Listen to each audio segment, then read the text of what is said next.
Okay, so a quick recap review. This is actually I'm filming this after you took your gas quiz based on questions someone was asking me about what they got wrong and having trouble throughout the quiz. So everything up through the gas quiz.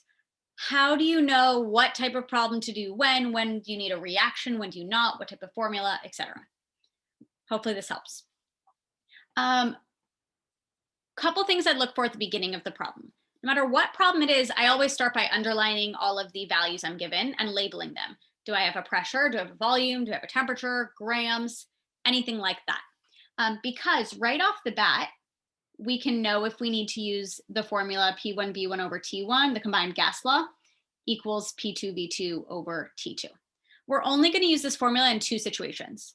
One of those situations is if you see that you have two pressures or two volumes or two temperatures, right? If you've gone through and underlined all the numbers in the question, remember that STP is telling you a temperature and a pressure. Those would count also.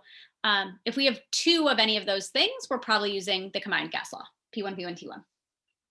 The only other time we use this formula is for the what happens when problems, if you're doing it the way that we taught in the video. So for instance, what happens to volume when pressure is doubled and temperature is tripled? That's when we use P1V1 over T1, plugging a 1 in on everything on the left-hand side and seeing what happens on the right-hand side. So I'd start there. Does this formula make sense?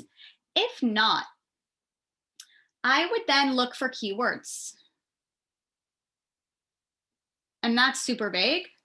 But by keywords, I mean keywords that are going to tell you to write a reaction. So I filmed that other reaction recap video, and I mentioned some keywords in there: burned, heated, decomposed, etc. Look for a keyword. If you see one there that talks about a reaction, write one. If not, don't worry about it. Then the question is also probably going to mention either a chemical or the word a gas, or maybe multiple different chemicals. Let me tell you what I mean, or give you some examples, sorry. If they mention, say, just generic a gas, or maybe they mention something like chlorine, versus a problem that mentions potassium chloride, or sorry, let's say chlorate in one part of the question, and later on mentions just, potassium, I'll make it more obvious, mentions oxygen gas.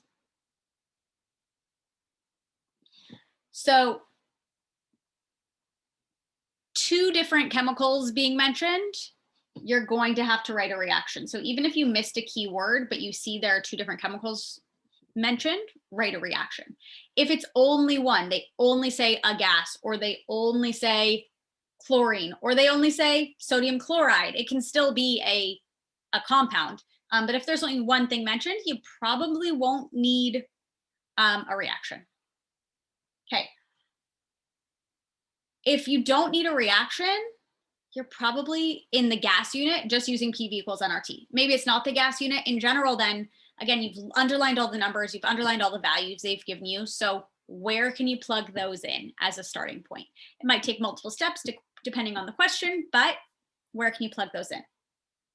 Now, if you do write a reaction, whether it's because you saw a keyword or you got the hint that, oh, I need one because they mentioned multiple different things, then it could be one of three types of problems, how we've taught it anyways. It could be a volume to volume. It could be a regular old Stoic, find moles, do a mole ratio, find the answer. Or it could be a limiting reactant. In the past, we've taught you how to tell the difference between Stoic and limiting reactant. Limiting reactant, they give you enough information to find the moles of two reactants. So a lot of the times that means giving you two different grams values. In previous units, it was maybe grams and then molarity in liters, but for two different reactants. Whereas Stoic, they only give you enough information to find the moles of one reactant. All of that still holds true. It's just now sometimes in limiting reactant or in Stoic, we might be using PB equals nRT at one point in the process, whether it's to find the moles or to find the answer at the end, say they're looking for a volume. Finally, we have our volume to volume problems. Volume to volume problems actually end up either being Stoic or limiting reactant problems. What's different about them, you know how in Stoic it's find moles, do a mole ratio, find the answer? For volume to volume, it's just do a mole ratio. There's no finding moles. When it's all you're given is a volume of a gas, and all you're asked to find is a volume of a gas, we can just skip the mole ratio or skip finding moles and do a mole ratio if it's Stoic. If it's a limiting reactant problem, we're not given enough information to find the moles of two reactants. We would just be given the volume of two reactants, and then we just do our whole ice chart in volumes. So you can't use that volume to volume anywhere else, but you end up treating it either like Stoic or like a limiting reactant. Anyways, hope that helped.